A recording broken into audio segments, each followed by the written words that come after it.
Hello বন্ধুরা, আজকে ফুল shaving video হবে। হ্যাঁ, দাড়ি ফুল শেভিং করা হবে আর এবং গোপ কীভাবে কাটতে হয় সেটা দেখানো হবে। আমাকে কমেন্ট করেছিল দুটো ভাই যে দাদা গোপ কাটার ভিডিওটা একটু শেখাবেন আর গোপ কাটার ভিডিওটা একটু দেখাবেন। আজকে মূল উদ্দেশ্য গোপ কাটা আর ফুল শেভিং কীভাবে করতে হয়। ও অনেকে কমেন্ট করেছে দাদা বাঁ দিকে ফুল কীভাবে টানবো সেটাও আমাকে দেখাতে বলেছে। তোমরা ভিডিওটা স্কিপ না করে দেখতে থাকো। আর সব থেকে বড় জিনিস, বারবার আমার প্রত্যেকটা ভিডিও একই কথা বারবার বলি, সাহস রেখে কাজ করো। সাহস না থাকলে কোনো কাজ হবে না। তো আসো আসো দেখাই কীভাবে ফুল শেভিং ভিডিও করছি আর গোপ কীভাবে কাটছি। ঠিক আছে,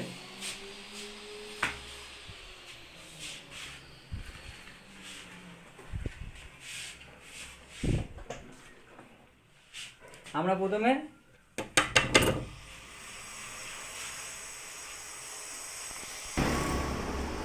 প্রথমে গোপ প্রথমে কি করব, চিরুনি দিয়ে প্রথমে গোপগুলো সাইজ করে নেবো, একই লেভেল করে নেবো। ঠিক আছে, তো একই লেভেল করে আমরা জিরো টিমার দিয়ে গোপটা হালকা করে মেরে নেবো।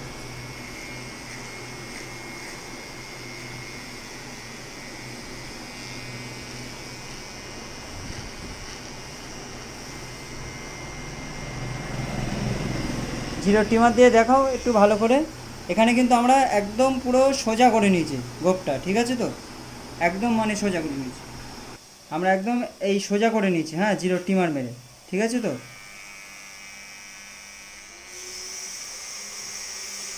আর জিরো টিমার মেরে সোজা করে এবার কী করবো, আমরা কাঁচি আর চিরুনি নেব। ঠিক আছে, তো এই কাঁচি এই চিরুনি দিয়ে টানবো আর হালকা করে যেগুলো মানে ছোট বড় আছে সেগুলো কাঁচি দিয়ে আমরা মেরে দেবো। ঠিক আছে, তো কাঁচি দিয়ে ছোট বড়গুলো দেখো আমরা কিভাবে সাইজ করছি।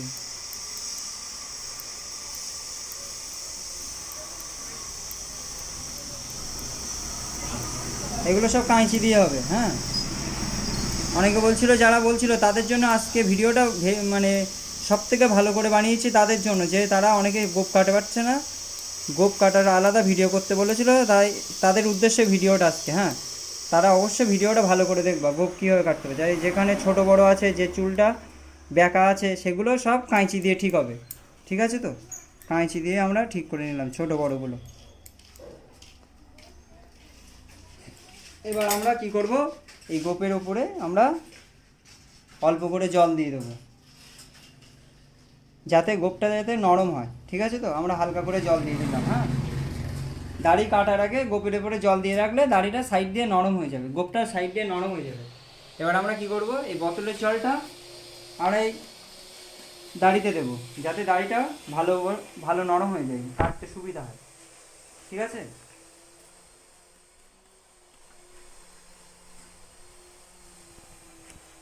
এবার আমরা ক্রিম দেবো, ক্রিম।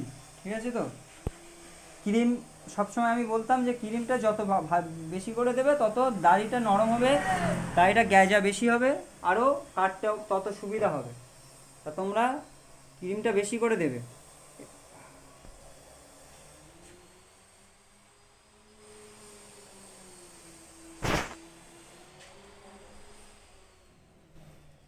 তারপরে ভালো করে যেন দাড়িটা চতুর্দিক লেগে যায়, সেই অনেকক্ষণ ধরে এটা ঘষবে।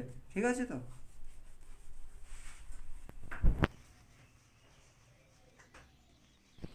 সবসময় আমাদের এইটা চিন্তা করতে হবে যে এইটা যাতে ভালো ফেনিয়ে যায়, সেইটা সবসময়। দাড়ি তত যত ফেনাবে, যত দাড়ি তত নরম হবে। ঠিক আছে, তো যত ফেনা হবে। ঠিক আছে, এবার আমরা খুর নেব, খুঁড়ে ব্লেড ভালো করে দেখি নাও, সুন্দর করে ব্লেড সেট যত সুন্দর হবে তত দাড়ি কাটবে না, মানুষের মুখে যে যে থাকবে যাকে কাটছে তার কাটবে না। ব্লেড সবসময় ভালো করে সেটিং করতে হবে। হাত হাত সবসময় টান হবে, আর ব্লেড এইভাবে না, একদম কাত করে, হালকা কাত করে এইভাবে টানতে হবে, এইভাবে। ঠিক আছে, তো ভালো করে দেখে নেওয়া। কোথাও বুঝতে অসুবিধা হলে আমাকে কমেন্ট করবা, আমি অবশ্যই তার সেখানে বুঝিয়ে দেবো। আস্তে আস্তে কাজ টানবে, যত হাত এই টান হবে, টেনে এই কাজ হবে। আমি ভিডিও কিন্তু যারা কমেন্ট করেছো তাদের তাদের নাম নাম কমেন্টে নাম বলবে, হ্যাঁ ঠিক আছে তো, তাদের ভিডিও আমি নাম ধরে ধরে বলে দেবো যে ভিডিও তোমরা কমেন্ট করেছো, তোমাদের জন্য এই উদ্দেশ্যে এই ভিডিওটা, হ্যাঁ তোমরা নাম কমেন্ট করবে, আমি অবশ্যই বলে দেবো নাম ধরে।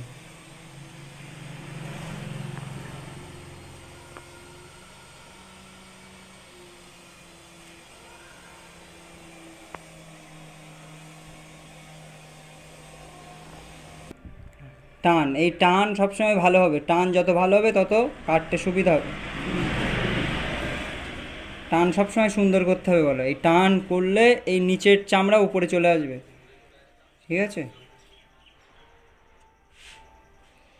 এই টান দিলাম, সুন্দরভাবে কাটবে, সুন্দরভাবে, কোথাও অসুবিধা হবে না, ভয় করবে না কেউ কাজ করতে।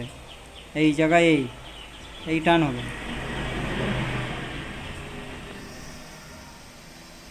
ভয় পাওয়ার কোনো কারণ নেই। আর সব থেকে বড় কথা, বারবার করে বলছি, ভয় পেলে কেটে যাবে।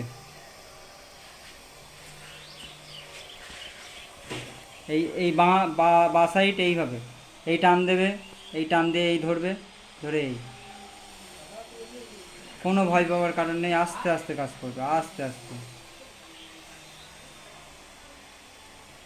আর কাজ সবসময় যেন পাট পরিষ্কারভাবে কাজ হয়, হ্যাঁ। আর মনে রাখবে, এরম মাথায় রাখবে না এই কাজটা শেষ করতে পারলে বেঁচে যায়, এরম মাথায় যেন না থাকে, সবসময় মাথায় থাকবে কাজটা আমার যাতে সুন্দরভাবে শেষ হয়, ঠিক আছে তো। যেরম মনে সাহস রেখে কাজটা করছি, এই মনে সাহস রেখে কাজটা করতে হবে, হ্যাঁ। আর তোমরা যারা চ্যানেলে নতুন আছো তারা চ্যানেলটা অবশ্যই সাবস্ক্রাইব করো। আর যদি কোথাও বুঝতে অসুবিধা হয় তো আমাদের অবশ্যই কমেন্ট করো, আমি অবশ্যই তাদেরকে সেই জায়গাগুলো আমি আবার ভালো করে ভিডিও করে বুঝিয়ে দেবো, হ্যাঁ পরের ভিডিও।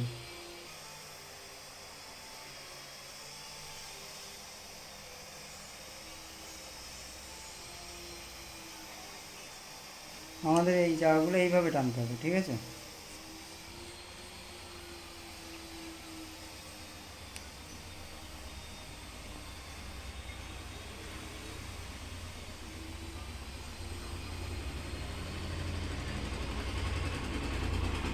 সুন্দর করে টানতে হবে, হ্যাঁ।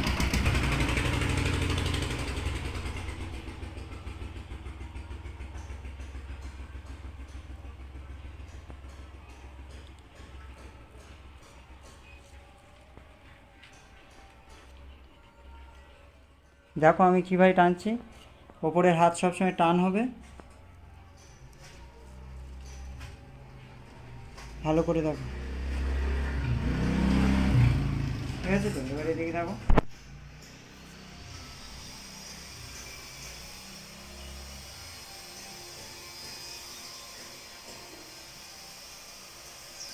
আর এই যে গোপ লাস্টে এইভাবে, এই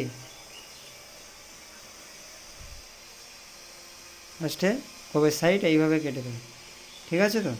কারো কোথাও বুঝতে অসুবিধা হলে অবশ্যই কমেন্ট করো, আমি অবশ্যই বলে দেবো। আজকে কারোর যদি বুঝতে অসুবিধা হয় কমেন্ট করো, হ্যাঁ। আর ফুল শেডিং দেখালাম, যারা বলেছিল গোপ কাটতে অসুবিধা হচ্ছে তাদের গোপের জন্য গোপ কাটাটাও দেখালাম, হ্যাঁ। দেখা হচ্ছে পরের ভিডিও, টাটা বাই বাই।